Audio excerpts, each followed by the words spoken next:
안녕하세요. 저는 용산구에 살고 있는 60대 중반의 남자입니다. 제가 이렇게 사연을 올리게 된 이유는 망한 자식 농사 때문인데요. 마땅히 신세 한탄할 곳이 없어서 여기다 한번 올려봅니다. 부모로서 나름 한다고 했었는데 자식들한테는 그래도 많이 부족했나 봅니다.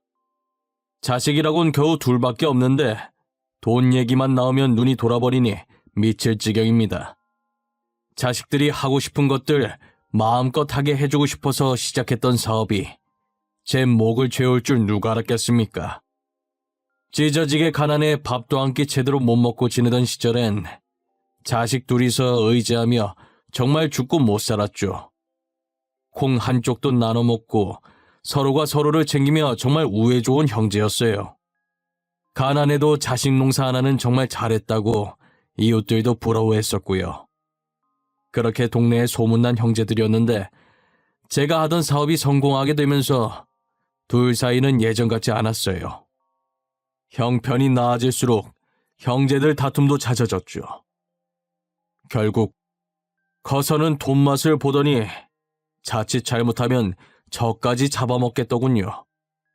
제가 나이를 먹으면 먹을수록 아들들은 저의 재산에 대해 이야기를 하더라고요. 떡 줄 사람은 생각도 안 하는데 말이죠. 자기네들끼리 서로 조금 더 가지겠다고 죽일 듯 난리치는 꼴을 가만히 보고 있자니 그렇게 한심할 수가 없습니다. 자식들도 각자 하고 있는 사업이 있었어요. 그래서 제가 살아있을 때 직접 재산 분할을 해주려고 했었죠. 그런데 하는 꼴을 보니 지금 재산 분할을 해준다고 해도 자식들은 돈을 펑펑 쓰고 혼자 남은 저는 빈털터리로 버려질 것 같더군요. 저는 노후에 쓸 만큼의 재산을 몰래 조금씩 야금야금 빼돌린 뒤 재산 분할해주고 제가 먼저 자식들과 연을 끊으려고 했습니다. 일단 제 회사는 누구에게도 물려주지 않고 제가 살아있는 한 계속 들고 있을 생각입니다. 자식이나 마찬가지인 회사라 제가 눈뜨고 있는 날까진 지키고 싶었어요. 이렇게 될 때까지 악착같이 살게 된 데에는 다 이유가 있었습니다. 사실 제게는 잃어버린 아들이 하나 있었는데요. 사업을 시작하기 전 저희는 찢어지게 가난한 형편에 입에 불칠하고 살기도 힘들었어요. 그런 모습을 보고 어머니가 안타까워하셨죠. 어머니 딴에는 저희 부부를 도와주려고 한 행동이었지만 저희에게는 되려 씻을 수 없는 상처가 되었습니다. 이제 겨우 2살인 막내 아들이 어머니 따라 밖에 나갔다가 실종되고 말았습니다. 그러다 아내는 충격을 받아 쓰러졌고 병까지 얻어 결국 1년 후 세상을 떠났죠. 막내에 이어 아내까지 잃자 저는 정말 살고 싶은 마음이 없었어요. 아내의 영정사진을 보면서 제발 나도 데리고 가라며 하염없이 울었네요. 내게 그만 울라며 달래주는 어린 아들 둘을 보니 애들 때문이라도 어쩔 수 없이 살아야겠더라고요. 어리고 소중한 두 아들들을 지키고 잃어버린 막내를 찾기 위해 누구보다 열심히 살았습니다. 저는 안 해본 일이 없어요. 막노동부터 시작해서 몸으로 할 수 있는 일은 다 했었어요. 비록 악착같이 돈을 모았고 결국 단칸방을 탈출하는 데 성공했죠. 비록 전세지만 2발 뻗고 잘 수 있는 집으로 이사갈 수 있게 되었어요. 사람들이 이사갈 때 집 터가 좋아야 잘 산다고 하지 않습니까? 우리 집 터가 좋았는지 이사 후 제가 시작한 사업이 승승장구를 했어요. 통장에 찍힌 돈을 보는데 느낌이 이상하더군요. 살면서 이렇게 많은 돈을 제가 만져보리라곤 생각을 못했거든요. 막상 돈이 생기니까 뭐부터 해야 할지 모르겠더라고요. 제일 먼저 중학생인 아이들에게 학원부터 등록해줬어요. 간혹 첫째가 자기 친구들은 전부 학원 다닌다며 제게 말해주는데 딱히 내색은 안 해도 부러워하는 눈치였거든요. 학원에 등록하는 날 아이들의 표정이 어찌나 밝던지 잊을 수가 없어요. 다들 이 맛에 돈을 버는구나 싶더라니까요. 저는 아이들이 하고 싶은 것, 먹고 싶은 것은 부족함 없이 다 해주며 살았습니다.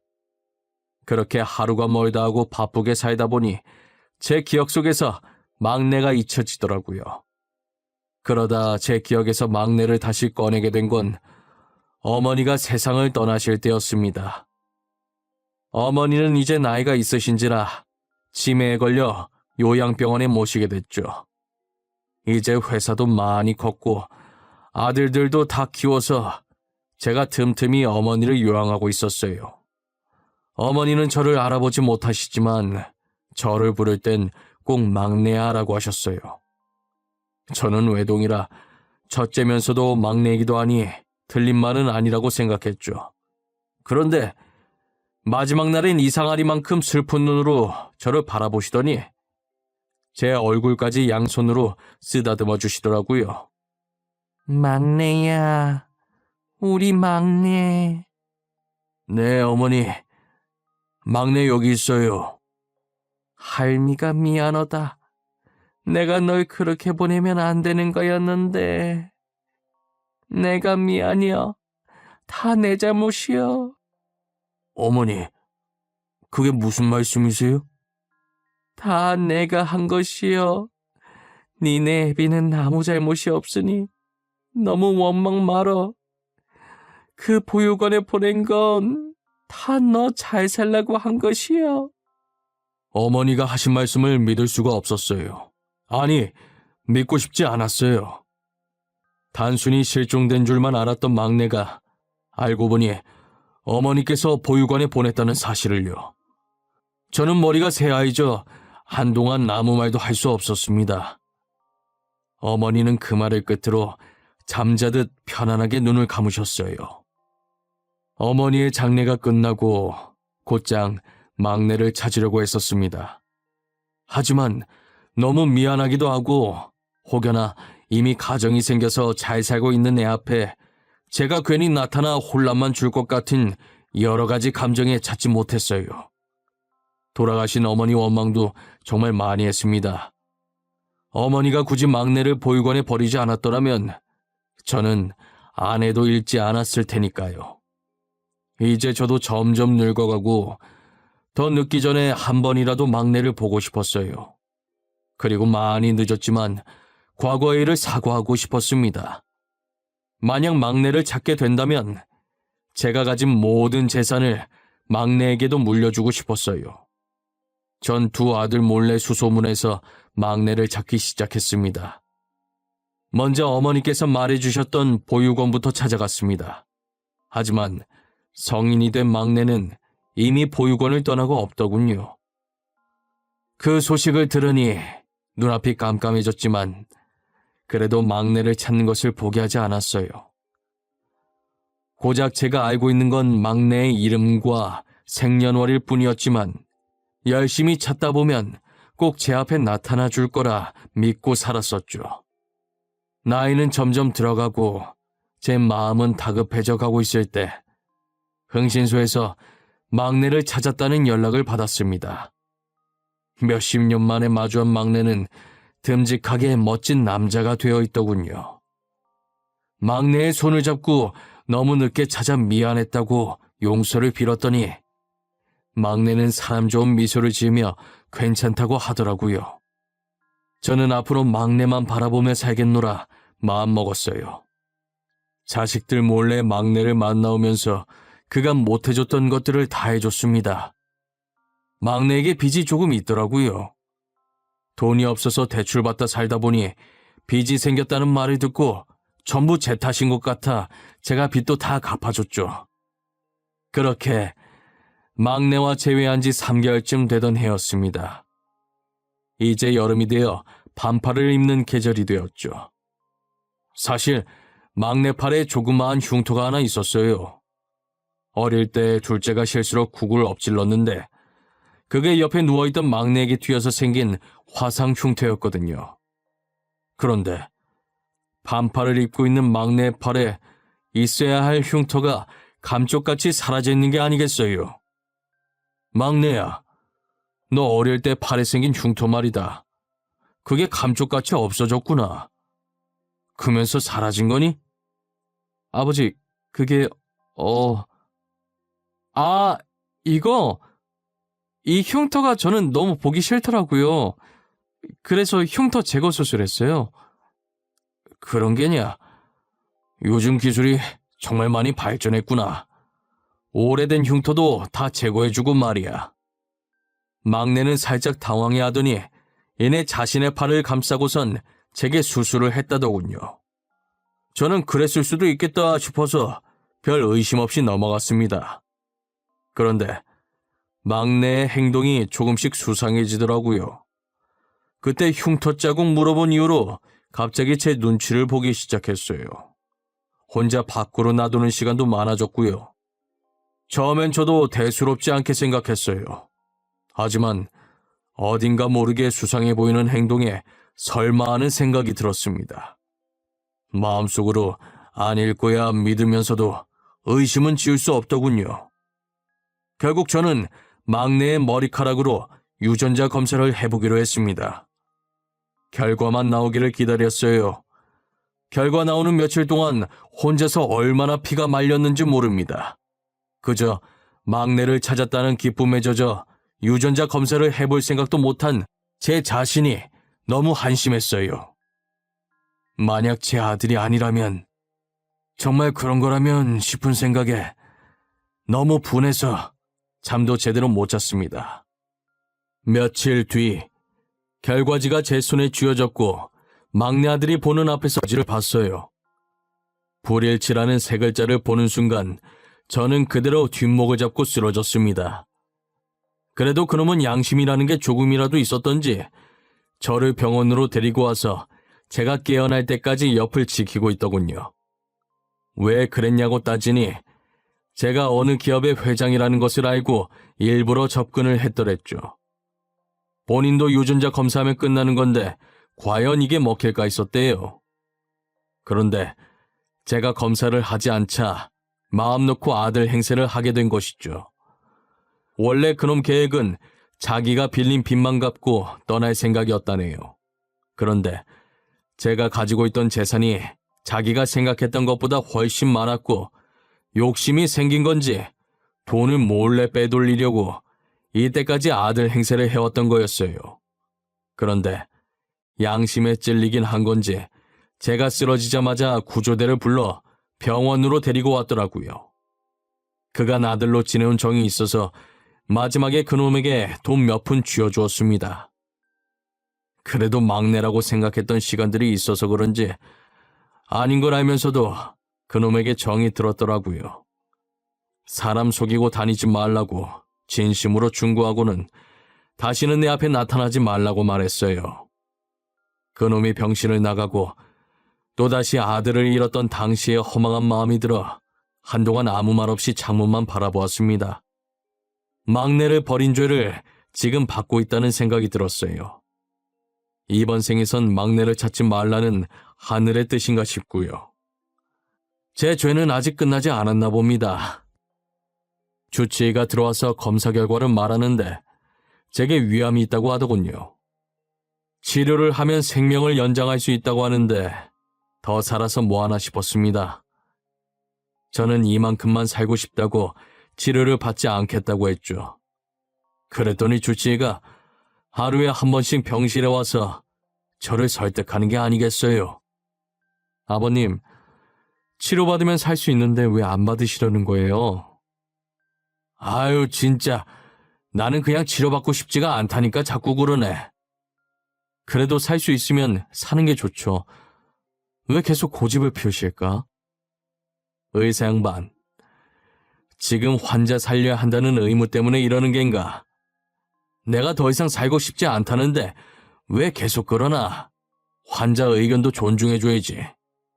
이상하게 아버님만 보면 제 아버지 같고 친근해서 마음이 자꾸 쓰여요. 의사가 제게 아버지 같다고 하는데 그 표정이 왠지 모르게 슬퍼 보였어요. 원래 남의 가정사 물어보는 성격이 아닌데 저도 모르게 말이 나가더군요. 혹시 자네 아버지는 일찍 돌아가셨나? 저는 보육원에서 자라서 부모님이 안 계세요. 힘든 환경에서 의사까지 된 겐가? 너무 잘 커줬구나. 내가 다 기특해. 부모님은 찾고 싶지 않고 가끔 보육원 친구들이 다시 가족 품으로 돌아가더라고요. 저도 그 모습을 보고 희망을 품고 살았었는데 그런데 이제껏 저를 안 찾는 거 보면 버린 게 맞는 것 같아요. 그리고 혹시라도 왜 찾아왔냐는 소리 들을까봐 찾을 자신도 없어졌어요. 자네 아버님도 다 사정이 있었을 게야. 이 세상에 자식을 버리고 싶어서 버리는 부모는 없을 것에. 이제 괜찮아요. 이렇게 지내다 보니 혼자가 더 편한걸요. 저 보육원 나오자마자 새 출발하려고 이름도 바꿔버렸어요. 지금 의사 양반을 보니 나도 잃어버린 아들이 보고 싶고 그러네. 그렇게 병원에 2-3달 지내다 보니 마음 터놓고 말할 사람이 주치의밖에 없었어요. 주치의는 환자 말이라면 끝까지 들으려고 노력하는 참된 의사였어요. 그런 모습에 저는 의사 손 꼭 붙잡고 예전의 막내와의 추억에 잠겨서 의사에게 털어놓기 시작했어요. 제 말을 듣던 의사의 표정이 점점 미묘하게 바뀌더군요. 아버님 말 듣다 보면 저도 제 아버지가 생각나서 찾고 싶어져요. 아버님처럼 저희 부모님도 저를 지금 찾고 계실까요? 그럴 걸세. 내 장담하지. 지금이라도 부모님을 찾아보게. 아버님 말 한번 믿어볼게요. 그러니 아버님도 제발 치료 열심히 받으세요. 그래야 잃어버린 아들 찾으시죠. 끈질긴 의사의 설득 끝에 2손 2발 다 들었고 덕분에 치료받는 것에만 집중했어요. 그래도 막내를 찾기 위해 업체에 제 DNA를 등록해놓고 치료를 받았죠. 등록한 지 얼마 지나지 않아 제 DNA와 일치하는 사람이 나타났다고 연락이 왔어요. 저는 전화를 끊고 곧장 업체로 달려갔죠. 갔더니 저를 맞이하는 건 다름 아닌 제 주치의였어요. 아니, 자네가 여기는 어쩐 일인가? 자네도 오늘 부모님을 찾은 겐가? 네, 아버님. 저도 연락받고 왔어요. 저희 부모님 찾은 것 같아요. 의사는 부모님을 찾았다며 제게 활짝 웃어 보였어요. 저는 정말 다행이라고 이제 행복할 일만 남았다고 의사의 손을 잡고 있었죠. 업체 직원이 나와서 저희를 보면서 벌써 서로 알아본 거냐고 하시더라고요.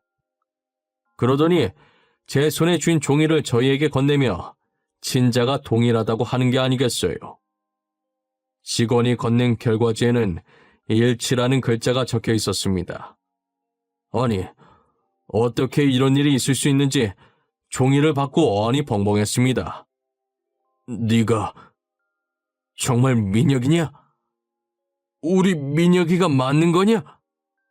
네, 제 전 이름이 민혁이에요. 저 민혁이 맞아요.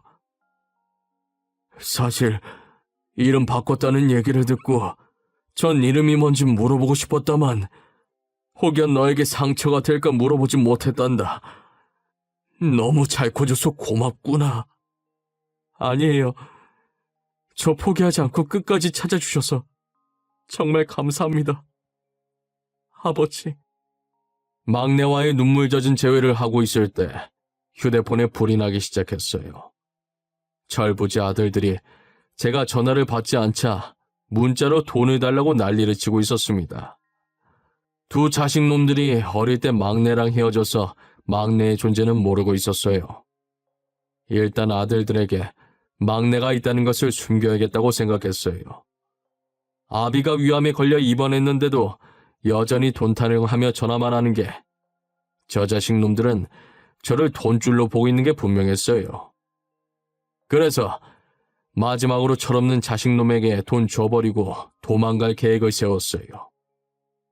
아들들을 집으로 불렀어요. 돈을 주겠다면서요.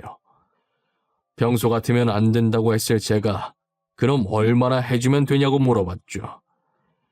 예상치 못한 답변에도 어리석은 아들놈들은 신나서 제게 필요한 액수를 말하더군요. 저는 자식놈들에게 말한 액수보다 더 얹어서 돈을 보내주었습니다. 그리고 말했죠. 앞으로 너희에게 돈 줄 생각도 연락할 생각도 없다고요. 아버님, 그게 무슨 말씀이세요? 지금 네가 들은 그대로다. 난 여태껏 애비로서 할 만큼 한 것 같구나. 더 이상 나를 찾지 말거라. 아버지, 장난이시죠? 장난이 너무 심하신 것 같아요. 장난? 난 어느 때보다 진지하구나. 이제부터 아들 없는 셈 칠 테니 내가 죽어도 장례식에 나타나지 말거라. 당연히 제 말에 자식들은 난리가 났죠. 시끄럽기만 한 놈들을 집에서 내쫓았어요. 하루가 멀다 하고 아들놈들이 찾아오는 통에 이사도 가고 폰번호도 바꿔버렸습니다. 잠잠해진 집과 핸드폰을 보니 이제야 속이 좀 시원하더군요. 막내는 자기 형들과 다르게 정말 바르게 컸더라고요. 부모 없이도 기죽지 않고 삐뚤어지지 않고 남을 위할 줄 아는 착한 아들이었어요. 환자밖에 모르고 욕심도 없고 바쁜 와중에 틈틈이 보육원 봉사도 다니더군요. 제가 치료받는 동안에도 어찌나 저를 챙기던지요. 그런 아들을 보고 왜 진작 찾지 않았을까 너무 미안했습니다. 막내야, 커갈 때 도움 하나 못 주고 아비가 늙어서 이렇게 받기만 하고 미안하구나. 에이, 무슨 말씀이세요? 다시 제 곁에 와주신 것만으로도 감사해요. 치료도 이렇게 잘 받아주시고 아버지가 제 옆에 계속 있어줬으면 좋겠어요. 미운 아비 원망 하나 안 하고 치료도 계속 해주고 먼저 세상 떠난 너희 엄마가 하늘에서 웃고 있을 것 같구나. 그렇게 계속 고마우시면 치료 계속 잘 받고 건강하게 제 옆에 살아주세요. 전 그게 가장 큰 선물이에요, 아버지. 막내는 지금도 저와 딱 붙어서 잘 지내고 있습니다. 이사하고 나서 바로 저희 집으로 들어와 살았어요. 병원에서도 환자들 챙기느라 피곤할 법도 한데 퇴근하면 곧장 저부터 챙기기 바빴죠. 안 그래도 된다고 하는데도 전 끝내 아들을 말릴 수가 없네요.